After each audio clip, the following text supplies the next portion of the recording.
Minha saudação à igreja com a paz do Senhor, amém? Amém? Glória a Deus. Abra sua Bíblia então, por gentileza. Livro de João, capítulo de número 21. João, Evangelho de João, capítulo de número 21 e o versículo de número 3 da palavra do Senhor. Prometo que serei rápido nessa tarde para nós ainda participarmos todos juntos da ceia do Senhor. Enquanto você procura, eu aqui agradeço a Deus por essa oportunidade. Também saúdo o irmão Fábio, irmão Fabiano, que Deus abençoe, o Jaimer, Deus abençoe a irmã Priscila, o João, todos que estão aí trabalhando, as irmãs na portaria, nosso presidente, pastor Nelson, pastora Diamantina, que nos assistem, e a minha saudação à pessoa mais especial que toda terça também assiste, eu julgo que é por minha causa, né? Mas a minha esposa, que Deus abençoe, está trabalhando, mas sempre está nos assistindo, que Deus venha abençoar no nome de Jesus. João capítulo 21 e o verso de número 3, a palavra do Senhor que diz assim: Vou pescar, disse Simão Pedro. Nós também vamos com você, disseram. Eles foram, entraram no barco, mas naquela noite não pegaram nada.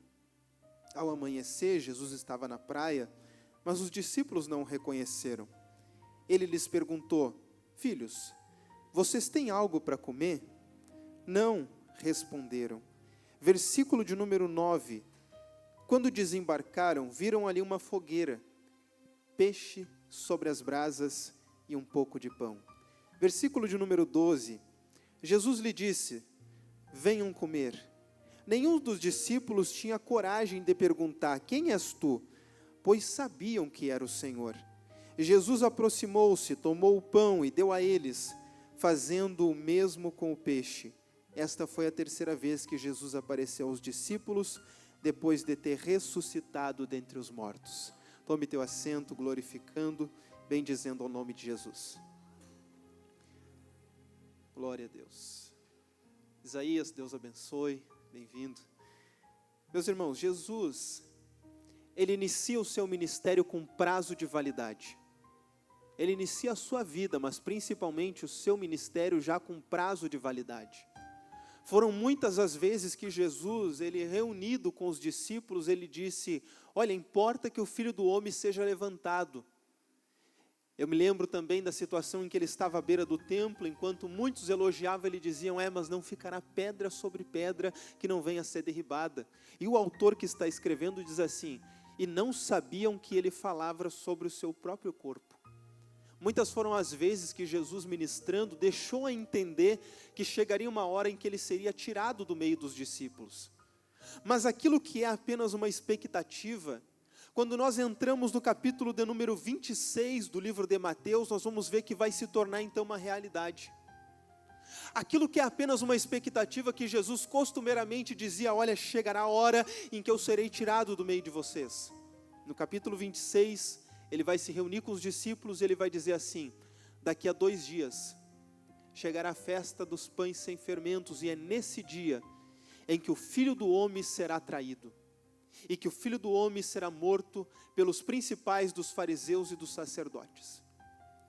Isso é tão verdade que no versículo seguinte, vai dizer que já estavam acontecendo reuniões entre os líderes religiosos do povo, para tramar o momento em que a vida de Jesus seria tirada.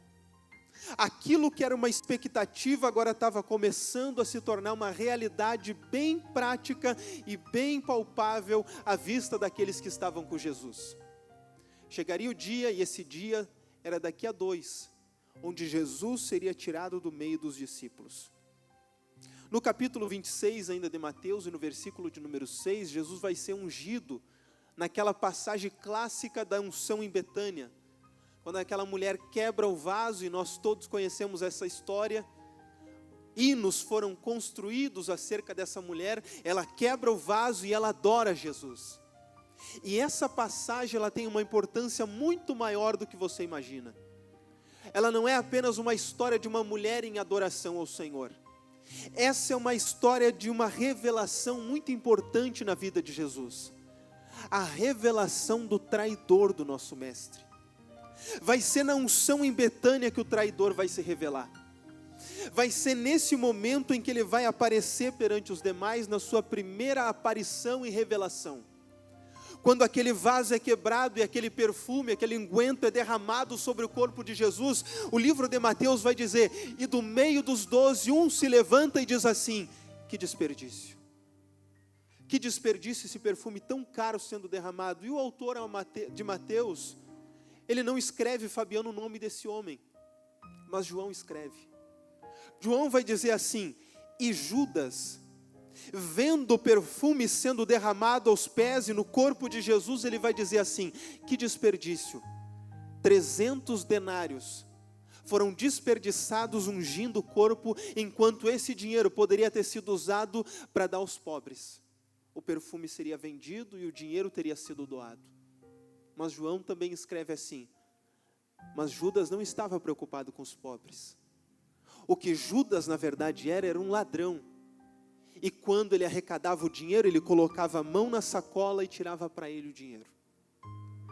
Entenda que esse perfume que está sendo aqui falado não é um Natura, um Boticário que nós compramos ali na 7, 10 vezes de 20 pila, não. O que nós estamos vendo aqui é um perfume que equivale a um ano inteiro de trabalho. 300 denários significa um ano inteiro de trabalho. Quando essa mulher quebra esse jarro e derrama o perfume no corpo de Jesus, ela está dizendo, eu abro mão de um ano inteiro da minha vida para te adorar na tua presença, mestre. Quando Judas olha isso, ele vai dizer, que desperdício, tanto dinheiro sendo desperdiçado. E aí, irmão Fábio? E aí começa a revelação do traidor. Até então Judas tem uma aliança com o mestre, mas o mestre que ele segue até então é alguém que está desperdiçando dinheiro. Ele tem de um lado um homem que está desperdiçando um alto valor, um alto preço, um grande dinheiro, e do outro lado, a reunião que já aconteceu, tem alguns homens que estão pagando pelo corpo desse homem que está desperdiçando dinheiro.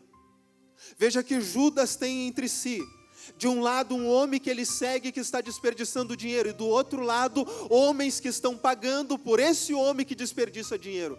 A decisão para o traidor é fácil, vende o mestre para esse homem que está querendo pagar por aquele que está desperdiçando dinheiro.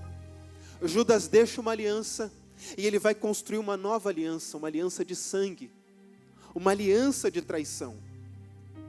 Nós chegamos então no versículo de número 17, ainda no capítulo de número 26. A última ceia. Jesus está reunido. Pedro está à mesa. Se fosse nós, o Fabiano estaria à mesa, o irmão Henri Fábio estaria à mesa, o Jaimer, e entre nós, o traidor, Judas está na mesa. Jesus vai dizer a eles, comam, esse é o meu corpo que é dado por vós. Bebam, esse é o meu sangue que é dado em favor do pecado de vocês. Eles sabem que é os últimos momentos de Jesus, então eles cantam um hino e sobem para o monte. Quando eles sobem para o monte, no versículo de número 31, Jesus vai dizer uma palavra aos discípulos que subiram com ele para o monte. Essa noite, todos vocês vão me abandonar.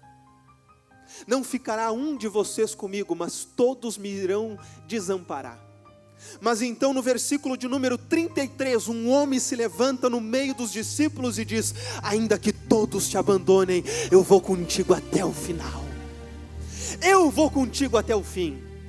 E aqui eu abro um primeiro parênteses para fazer uma primeira aplicação. Um dia esse homem fomos nós. Nós dissemos, Fabiano, eu vou contigo até o fim. Irmão Fábio, eu vou com Jesus até o fim e eu não abandono. Um dia, estas palavras estiveram nos nossos lábios, nós batemos no peito, na frente desse altar e disse, Senhor, Tu me salvou, Tu me resgatou, Tu me limpou, eu vou contigo até o fim, eu não te abandono, eu não te desamparo. Mas então, vieram momentos da nossa vida. E o título da minha mensagem nesta tarde é Os 3 estágios da apostasia. Repita comigo, apostasia é abandonar a fé. O significado de apostasia é abandonar a fé. Quando nós estamos vendo Pedro batendo no peito e dizendo, eu vou contigo até o final, nós vamos ver que Jesus então ele vai fazer uma decisão, ele sobe ao monte, ele está no monte e ele vai orar com os discípulos. E ele pede aos discípulos, por favor, fiquem aqui, vigiem comigo, eu vou orar. A minha alma está profunda até a morte, triste até a morte. Jesus sente no seu corpo o peso do que está vindo, o peso do que vai acontecer. Ele pede aos discípulos, fiquem aqui e vigiem comigo. Ele está falando isso no versículo 38. No versículo de número 40, Jesus encerra a sua oração, ele volta aos discípulos e os discípulos estão dormindo. Os discípulos que há poucos momentos foram convidados para vigiar com Jesus, orar com Jesus, ele volta para eles e eles estão dormindo.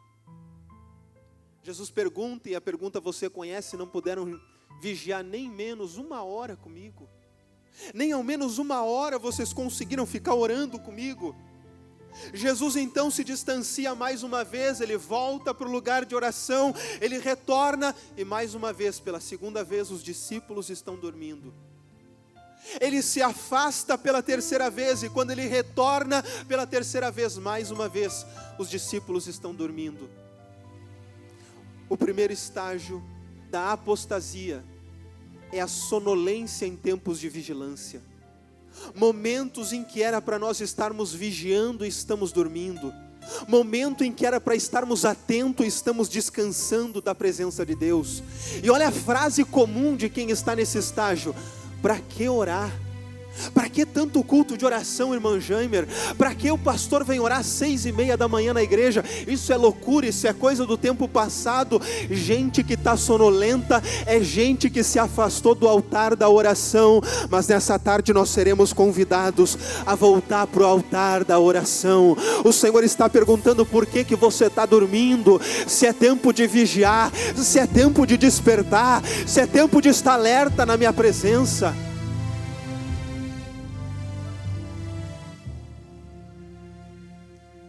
São tempos que nós estamos vivendo. Para que tanto ensino, irmã André, na igreja?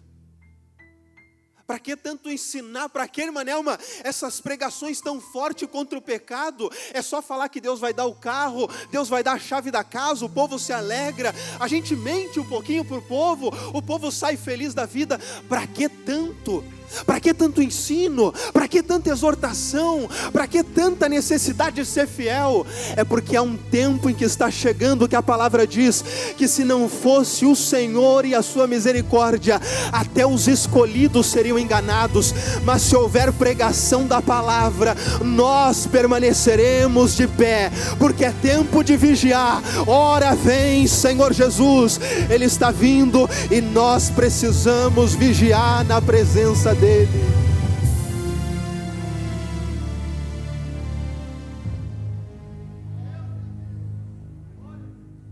Jesus vai falar com os discípulos. Quando ele volta pela terceira vez, ele vai dizer: acorda, não dá mais tempo.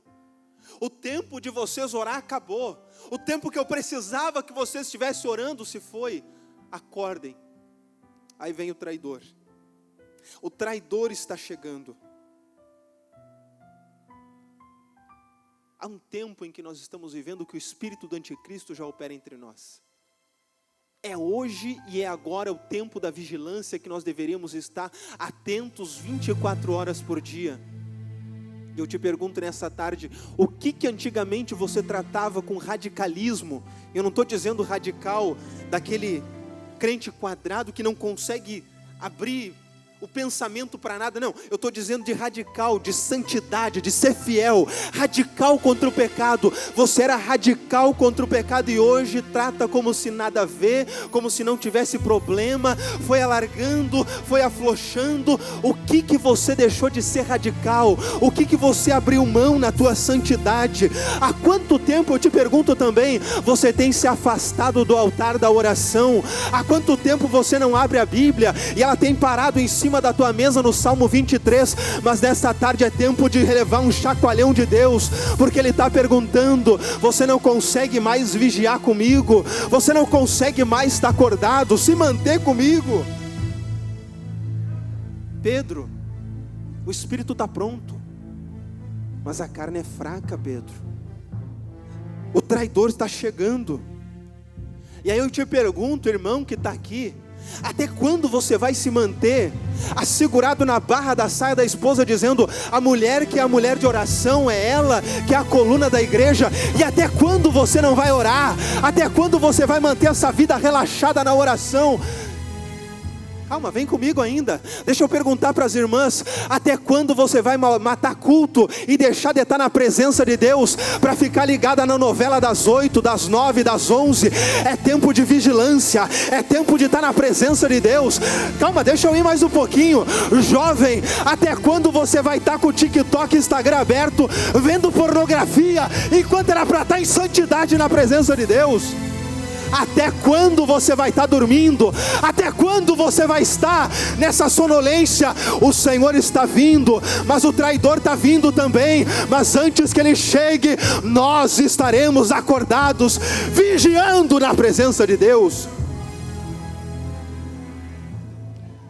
O traidor vem e parece que nós estamos tranquilos, vivendo como se não tivesse problema, vivendo como o tempo presente está nos levando como se não tivesse problema nenhum. Vem para o culto como dá, santifica quando pode, ora o tempo que consegue, ora sem compromisso, lê a palavra sem compromisso. E o traidor está vindo aí, o traidor tem te enredado, e você está dormindo na presença do Senhor. Até quando nós estaremos? Porque esse, irmão Fabiano, é o primeiro estágio apenas da apostasia. É apenas o primeiro estágio da vida de Pedro. Observe que nós estamos caminhando por uma sequência de 3 estágios, e Pedro está mostrando que esse é o primeiro. Qual é o segundo, Lucas? Capítulo 26, versículo 48 de Mateus. Judas tem um plano. O plano de Judas qual é? Aquele a quem eu for e eu beijar no rosto, esse é o mestre. Observe que isso é um plano. No versículo 49 ele executa o plano. No versículo 50 a traição já está consumada. Judas vem a Jesus, Judas beija Jesus e Judas entrega Jesus. No versículo de número 51, Pedro age. Quem estava dormindo agora quer agir. Quem estava sonolento agora está desperto. Quem estava dormindo agora quer puxar a espada e quer arrancar a orelha. Observa o que acontece com quem dorme: age pela sua própria força, age pelo seu próprio pensamento. Mas Jesus vai dizer: Pedro, guarda a tua espada, porque aquele que puxa a espada pela espada também vai morrer, Pedro. Observa comigo. Tem gente que diz assim: o homem decepciona, a igreja, os homens decepcionam, mas Jesus nunca nos decepciona. Mentira! Entra aqui querendo viver contrário à palavra, o primeiro que vai te decepcionar, Jesus. Você entra querendo vingar, Jesus vai dizer olho por olho, dente por dente. Não, ama o teu inimigo. Você vai entrar aqui cheio de adultério nas costas, com 2, 3, 4 mulheres aí fora, o primeiro que te decepciona, Jesus. Você entra aqui mentindo, Jesus te manda falar a verdade. É mentira que Jesus não te decepciona.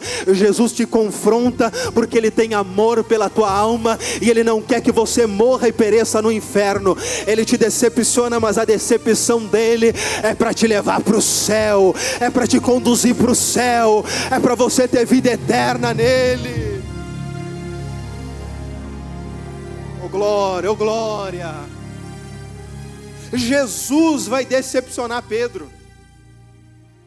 E o que Pedro vai fazer? Pedro vai fugir. Quando a decepção chega, Pedro foge. É o segundo estágio da apostasia. Aquele que adormece, volta e meia acabará fugindo se não acordar. Pedro foi avisado por Jesus, ele foi sinalizado por Jesus que ele iria trair. Ele foi avisado, ele não tem desculpa. Ele dormiu e agora, segundo estágio, ele vai fugir. Só que observe comigo que ele fez um compromisso com Jesus.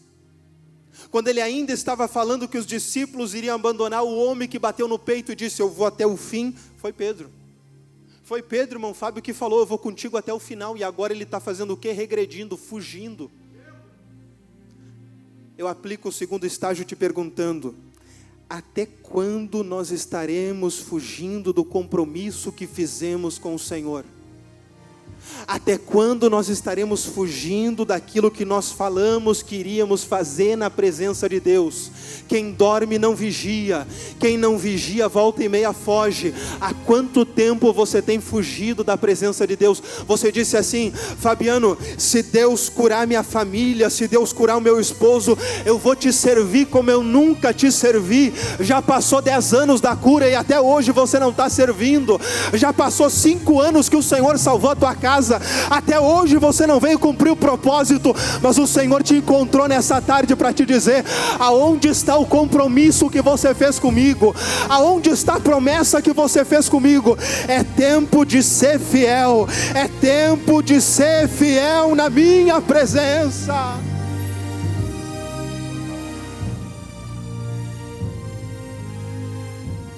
Vai ano, volta ano. Vai pastor, volta pastor.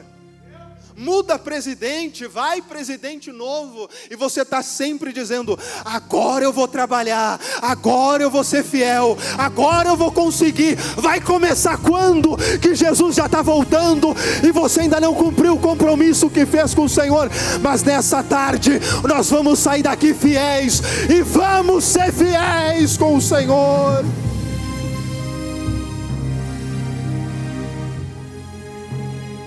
Ou você acha que Deus não vê você vindo sem gravata para não sentar no púlpito? Ou você acha, irmã, que Deus não vê quando você diz: eu vou botar calça, que a dirigente do círculo de oração não vai me encontrar?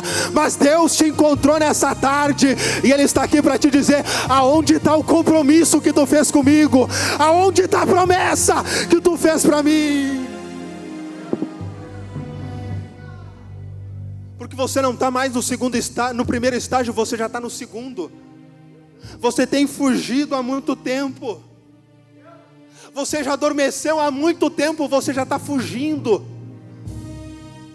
E o terceiro estágio pode te encontrar.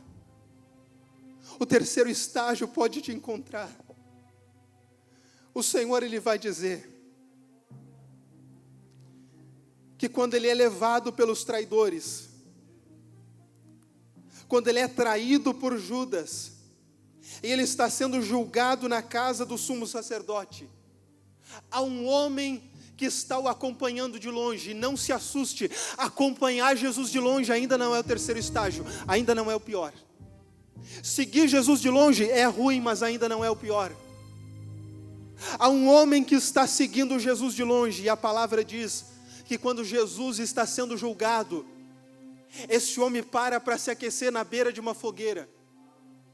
E não me entendo errado, irmãs que trabalham em casas, que trabalham para famílias, a palavra não menospreza nem diminui categoria alguma, mas para expressar o grau ou o nível daquela pessoa perante a sociedade dos que estavam julgando Jesus, a palavra diz assim: e chegou uma criada. Na tradução do tempo, chegou uma escrava perante Pedro, e vai perguntar a Pedro: você não era aquele que estava com o mestre? A palavra do Pedro é: eu não conheço ele. Chega alguém e pergunta pela segunda vez: mas não é você que estava com ele? Não era você que andava com ele? Não, eu não conheço. Pela terceira vez, chega alguém a Pedro na beira daquela fogueira e pergunta a Pedro: não era tu o que andava com ele? E não apenas andava com ele, eu consigo ver que é tu, porque o teu jeito te denuncia, a tua forma de andar te denuncia, as formas que tu fala, o jeito que tu te porta, denuncia, tu é um dos que andavam com Jesus. o terceiro estágio da apostasia. Após dormir, após fugir, daqui a pouco, se você não acordar nessa tarde, você vai começar a negar o Senhor. Mas antes deste tempo chegar, o Senhor me trouxe ao altar da Debagé para pregar para você e para quem nos assiste nessa tarde, dizer: desperta tu que dorme, desperta tu que dorme. É tempo de vigiar na presença de Deus, é tempo de estar alerta, é tempo de estar acordado na presença do Senhor.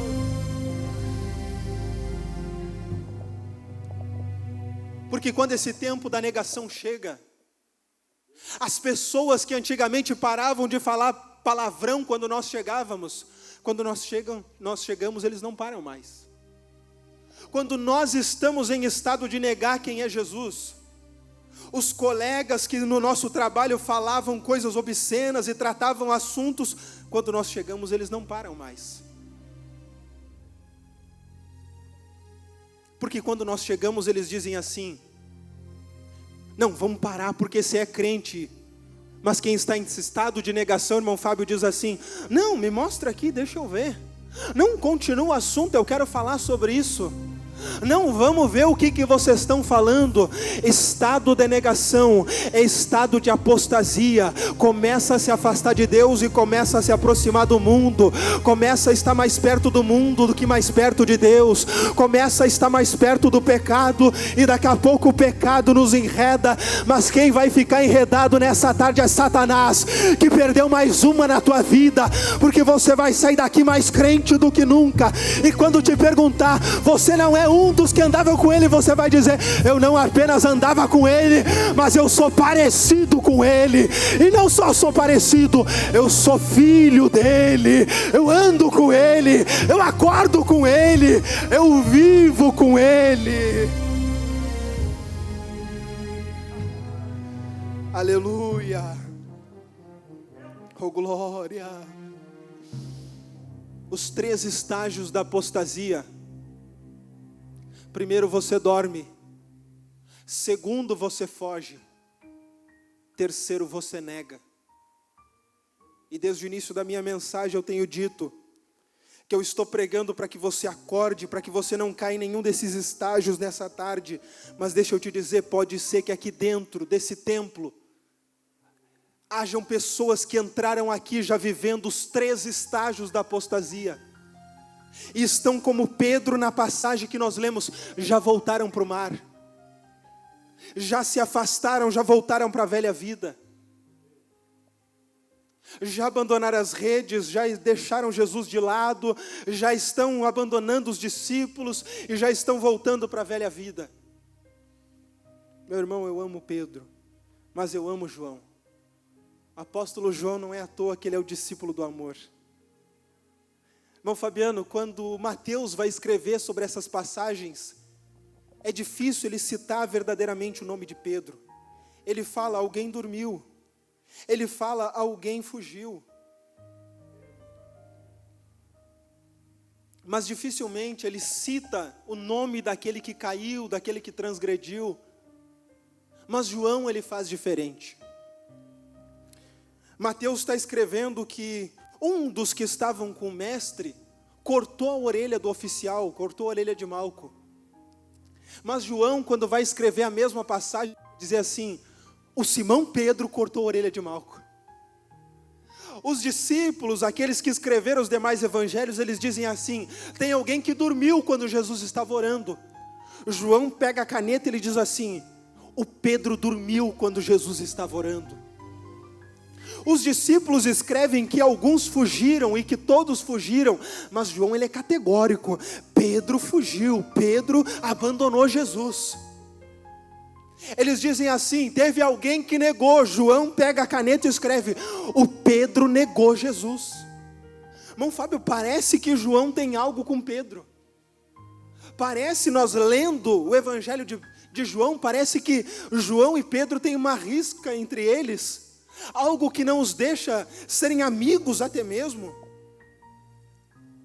Mas eu disse que eu amo João, porque João é o único que vai escrever, vai pegar a caneta e vai dizer assim: Pedro, Olha ele falando do Pedro de novo. Pedro abandonou tudo. E Pedro voltou para o mar. Decidiu voltar para a pesca.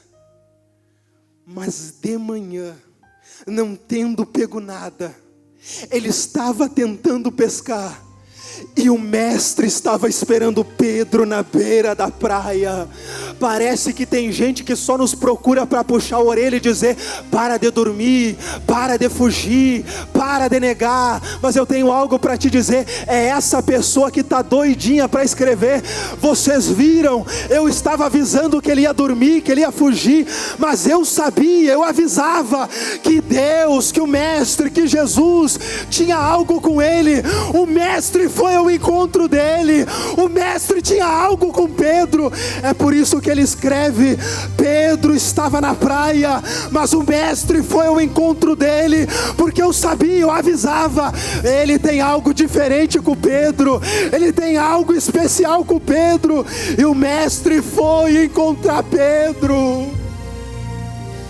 Quem sabe você entrou aqui nessa tarde como Pedro, abandonou tudo, não ouviu ninguém, largou tudo, dormiu, fugiu.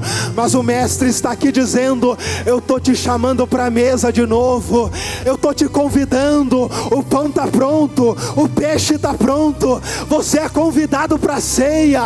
Volta para o centro da minha presença, volta para o centro da minha vontade. Eu não te aponto como o mundo te aponta, eu não te descarto como o mundo te descarta. Eu te chamo para a mesa. Mas pastor, eu não pesquei nada, eu abandonei tudo. Eu não estou te perguntando se tu pescou algo, eu estou te dizendo: eu já preparei tudo. A tarde está pronta, a comunhão está pronta, a ceia está pronta. Senta na mesa, come, te farta da minha presença, porque quem está te convidando não é o Fábio, não é o Lucas, é o próprio mestre que está aqui, e ele está te dizendo: vem para a mesa, vem para a mesa, vem para a mesa. A mesa tem presença, a mesa tem unção, a mesa tem renovo, a mesa tem graça, a mesa tem Espírito, a mesa tem a presença de Deus. E se você está na mesa nessa tarde, joga a tua mão para o alto e adora.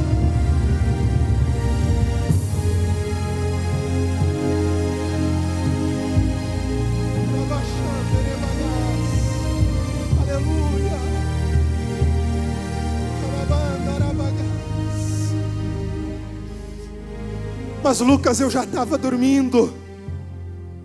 Lucas, eu já estava fugindo. Eu já tinha até negado Jesus durante esse mês. O que eu faço na hora que a ceia passar, Lucas? Lembra das palavras de Jesus: o que tu tem para comer? Eu não tenho nada. Não te preocupe, eu já preparei tudo. Já está tudo pronto na minha presença. É eu que estou te convidando para vir. É eu que estou te chamando para a minha mesa. Mas Lucas, e depois do culto? Eu neguei, eu traí, eu abandonei, e depois? Vai ter gente que vai perguntar: não é tu que dormiu? Mas depois da ceia, o que Jesus vai perguntar para ti? Tu me ama? Mas Lucas, tem gente que vai me perguntar: não é tu que fugiu? Mas Jesus vai perguntar: tu me ama? Mas Lucas, tem gente que vai perguntar: mas não era tu que andava negando? Não era tu que já tinha voltado para o boteco? Não era tu que já tinha voltado para outra vida? Não era tu que já tinha voltado até para a terreira de Umbanda? Jesus vai perguntar: eu só quero saber se tu me ama, porque eu não estou preocupado com o que tu fez, eu não estou preocupado com o teu passado, eu estou preocupado se tu me ama, porque se tu me ama, eu tenho algo para ti. Apacenta as minhas ovelhas. Eu não estou te chamando para te ser só mais um, eu estou te chamando porque eu tenho algo especial na tua vida. Eu estou te chamando porque eu ainda tenho obra contigo. Eu estou te trazendo de volta porque eu ainda quero te usar para a glória do meu nome. Eu ainda quero te usar para muita vida ser resgatada. Se nessa tarde você chegou aqui dormindo, negando, fugindo, o Senhor só tem uma pergunta para te fazer: tu ainda me ama? Então vem, vem, vem para a minha presença, porque eu estou de braços abertos para ti. A mesa está preparada e só quem vai participar se coloque em pé nessa tarde, porque o Senhor está neste lugar.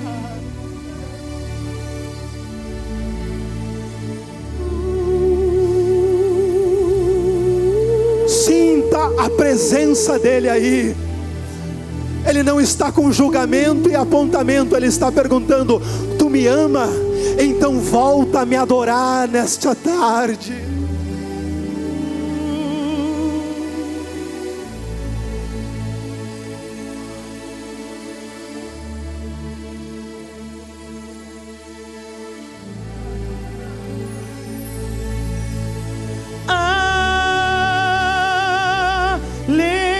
Levante as tuas mãos.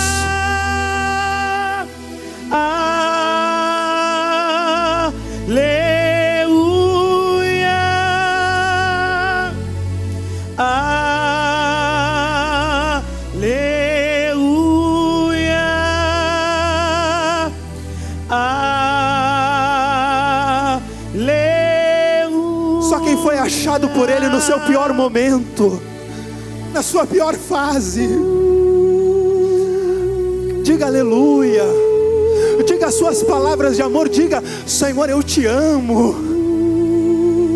Não olhe para o que ficou para trás, diga: eu te amo, Senhor.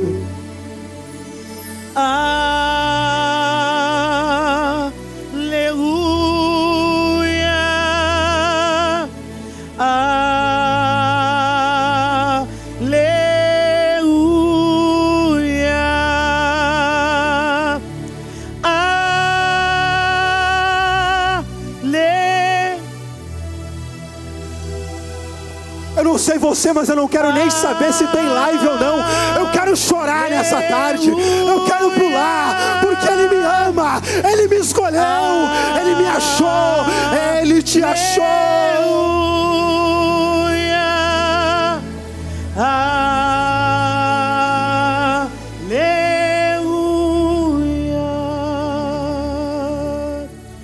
Espírito Santo,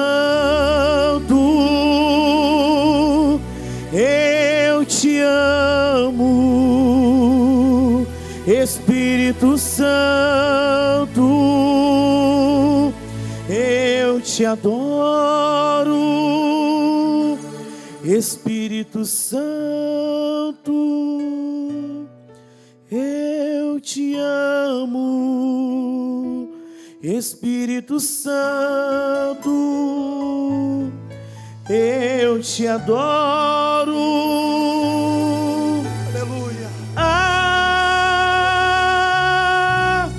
Aleluia.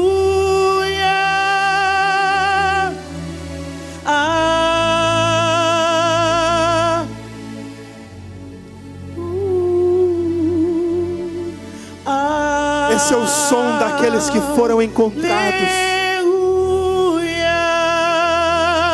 Isso, chora mesmo, chora mesmo. Aleluia.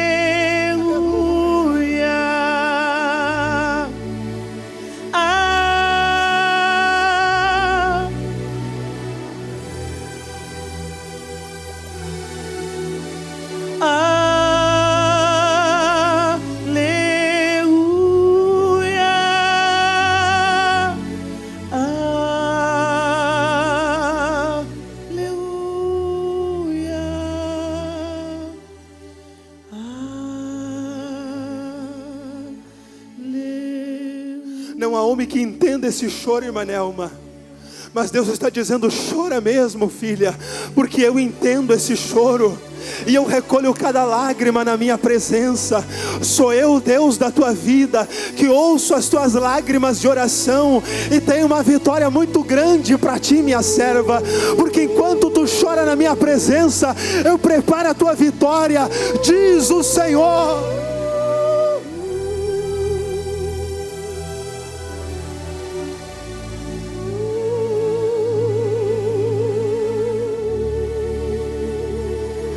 Tem gente que não te entende, mas Ele te entende.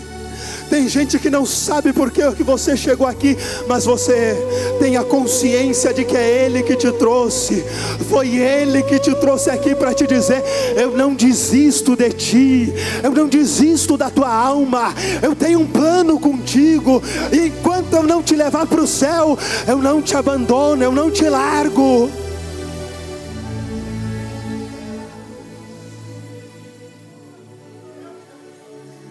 Nós fomos encontrados por Ele. O meu convite nessa tarde é para que você venha para a mesa comigo. Assente comigo. Eu quero estar na mesa contigo, Jaime. Eu quero estar na mesa contigo, Priscila. Irmão do Glamar, eu quero estar na mesa com o Senhor. Lazinho, eu quero estar na mesa contigo. Eu quero estar na mesa contigo, irmã Rejane, porque essa mesa não é minha, essa mesa é na presença dEle. E nas nuvens Jesus me chamando para com Ele encontrar. Transformado ali subirei cantando um hino. Um abraço apertado em Jesus eu quero dar. Nessa hora o pastor da igreja vai entregar as ovelhas que aqui na terra ele pastoreou. E Jesus olhando para ele também vai falar: contemple essa linda cidade que você vai morar. Então numa porta bonita e dourada iremos atravessar. Chegando do outro lado no coral vamos cantar. Miguel, o arcanjo, regendo o coral, e todos dizendo assim: como é lindo o lugar que Jesus preparou para mim. Essa é a última mesa que Ele tem para ti. É bonita, há uma mesa celestial. Bonita, a cidade que Jesus preparou, ela é bonita.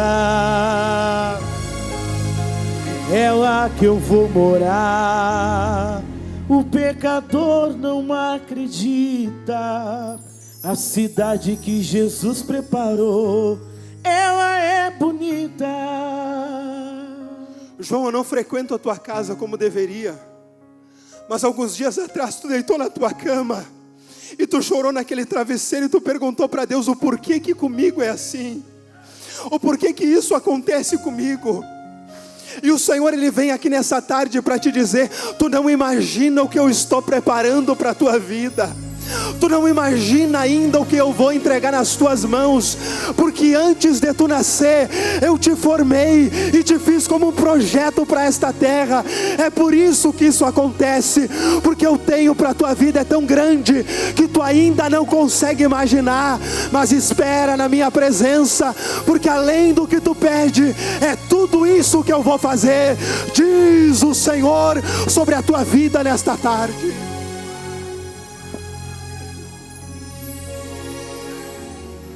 O Espírito de Deus está aqui. O Espírito de Deus está na casa. Você está convidado para a mesa. E esta mesa é 1 Coríntios capítulo 11 e verso de número 23. Vamos participar do corpo e do sangue do Senhor em nome de Jesus. As nossas irmãs que estão escaladas possam estar passando. E nós vamos estar nesse momento celebrando não apenas a morte, mas a ressurreição do nosso Jesus. 1 Coríntios capítulo 11 e verso de número 23 da palavra do Senhor. Aleluia. Espírito de Deus. Glória a Deus. Você vai achando 1 Coríntios, capítulo 11, verso de número 23. Essa mesa não é uma mesa sem compromisso. É uma mesa de compromisso com o Senhor. Se você ainda não é batizado, se você ainda não é membro desta igreja, eu te convido, faça esse compromisso nessa tarde. E quem sabe no próximo mês você estará também nessa mesa. Hoje você é um convidado, mas na próxima você pode ser um participante